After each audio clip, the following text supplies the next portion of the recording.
Vi sono parole che nel tempo mutano significato, pur restando, per esempio, italiano. E con il senso, quello comune intendiamo, senza perderci nel labirinto del metalinguaggio del significato e del significante, anche la sua rappresentazione. Noi, tra le varie forme, prediligiamo quella pittorica. Destrezza. Non parleremo noi dell'agilità delle membra, bensì di astuzia, sagacia e scaltrezza. Usandone con moderazione ci può molto aiutare, scriveva il signor Filassier nel Dizionario storico di educazione, edito a Venezia nel 1845. E cita un aneddoto. Per liberar Napoli dai sedicenti storpi, il duca d'Ossuna informò la città di cavar da miseria chi in suo servigio avesse subito lesioni permanenti. Allo scopo di discernere i suoi valenti soldati, che certo avrebbero continuato ad allenarsi nelle arti marziali, avrebbe teso una corda facile da superare per i militari. Ovviamente i finti storpi la saltarono agevolmente, finendo in galera. Laconico è il giudizio di Dosso Dossi nelle Note Azzurre. Ove non arriva la pelle di leone, si rappezzi con quella di volpe. Siamo nel XIX secolo.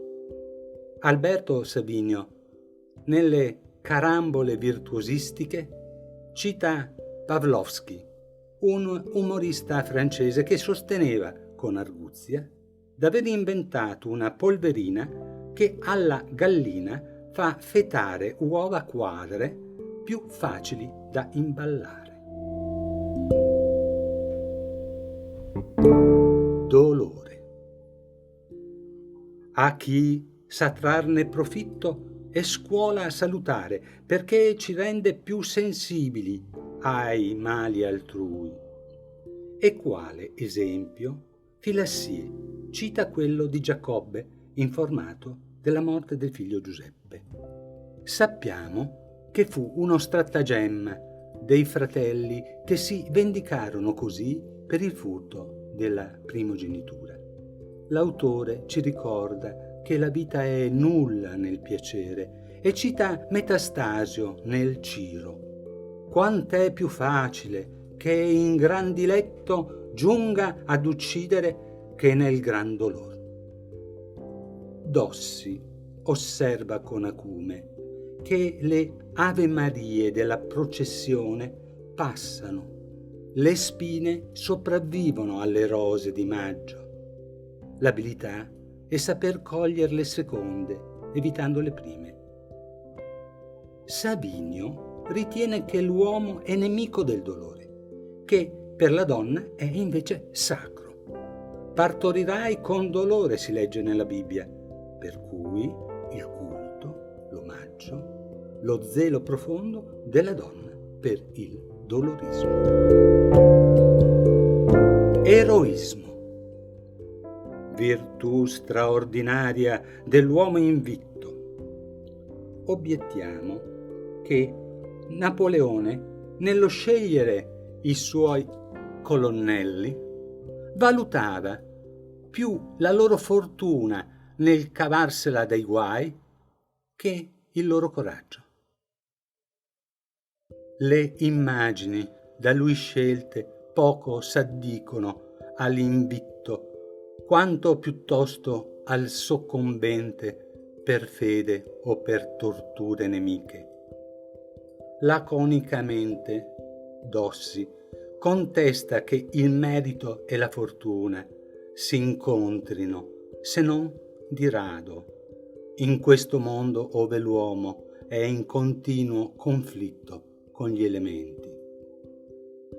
Savinio esalta l'energia derivante da una prolungata castità che portò San Francesco, e Giovanna d'Arco al massimo di potenza fisica e morale. Fantasia. Il vedere con la mente, talché si direbbe, con quel poeta, che spesso giova la cecità degli occhi a veder molto. Saffo cantò soavemente per astanti di sesso diverso da quel che vediamo. Oggi i viaggi non allettano più, confessa Dossi. Non ci sono più terre veramente ignote. Nel nostro studiolo possiamo percorrere il mondo sulle riviste e le fotografie.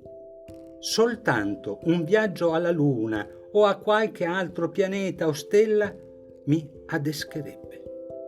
Così mi contento di viaggiare nei segni della fantasia, dove almeno ci sono sorprese.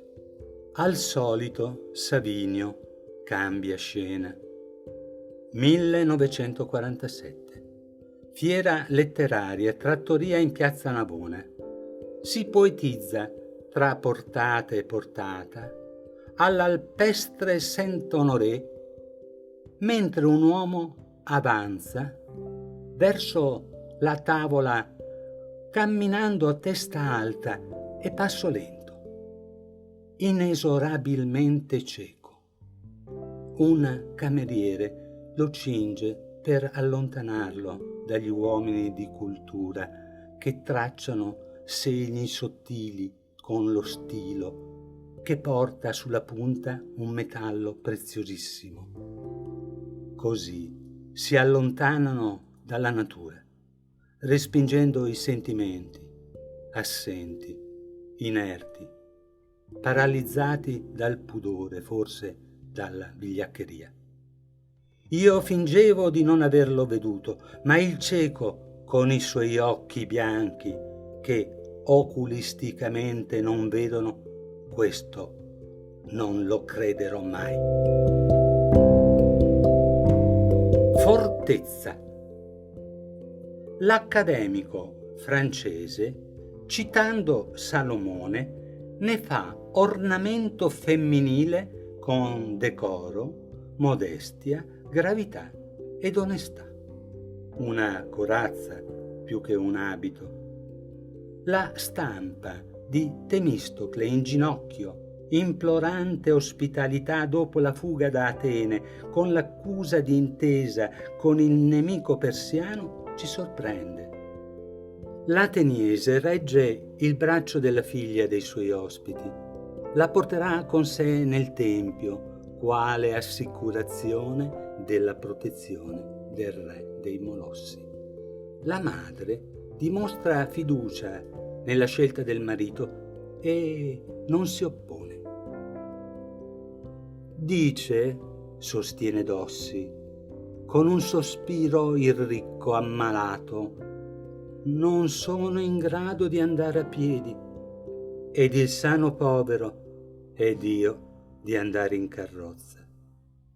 La fortezza di accettare le proprie condizioni e di far di necessità umorismo. Gli replica Savinio. Nelle camere di uno dei migliori alberghi fiorentini nell'agosto del 1944 trovai affisso un cartellino. Si consiglia di non deporre le scarpe fuori dalla porta. La guerra, oltre alle altre miserie, toglie la fortezza morale all'uomo che, con buona pace per Eraclito, che chiama la guerra padre degli uomini, probabilmente intende uomini senza scarpe. Gioco. Passatempo dilettevole se non c'è rischio. E il francese cita Catone. Cittadini, fuggite i giochi di rischio. Addirittura Yong Chen, imperatore della Cina. La passione divora il tempo che è più caro dell'oro. Il governo proibisce, ai tempi di Dossi, i giochi d'azzardo e il meretricio privato. Perché? In omaggio alla morale? Tutt'altro. È semplice gelosia di mestiere. Il governo ha il suo gioco del lotto e i postriboli sono suoi. Gli fa eco Savinio. Con Zeus finanziere, grasso, egoista, indifferente agli umani, come un capo dell'alta finanza. Quanta attualità in queste parole. Gratitudine. La stampa ricorda uno dei pochi eventi lieti del tempo dei giudici. Ruth, vedova rassegnata, incontra da povera bracciante un parente del marito, l'unico uomo che potrebbe sposare per legge ebraica. Oltre che ricco, la ricompensa per la sua paziente attesa sarà una vita serena e lunga. La maggior beffa è veder mutare un amico in astioso debitore, osserva Dossi. L'anima, come il corpo, ha bisogno di nutrimento. Infelice è l'anima che non riceve e si ammala di neurastenia qualora non dia l'amore che può. In tal modo abbiamo aggiustato credibilmente il pensiero di Savinio sulla gratitudine. Mollezza. Parleremo breve della mollezza, figlia d'ozio e della lascivia. Puossi dire che ella sia lo sfibramento corporale ed anche corruzione dell'animo. Questa mala abitudine è più vituperosa negli uomini, acquistando il nome di effeminatezza. Socrate ebbe il vanto di trarre Alcibiade, illustre capitano, dal lusso e dai sensuali diletti. Sappiamo che di questi Socrate fu condannato. Chi mal pratica, ben predica. L'immoralità son birberie che per Dossi gli stolti fan fuori dalle leggi, quando c'è tanto posto per farle dentro. Il rispetto verso se stessi e gli altri nasce da una buona educazione. L'ineducato appare a Savinio una specie di uomo porcospino, circondato da lunghissimi aculei che sono i raggi espansivi dei suoi desideri, delle sue voglie, dei suoi comodi. Insomma, l'educazione sarebbe una questione di imballaggio, di cornici. Speriamo di aver usato immagini e parole che stuzzichino senza urtare, imballate con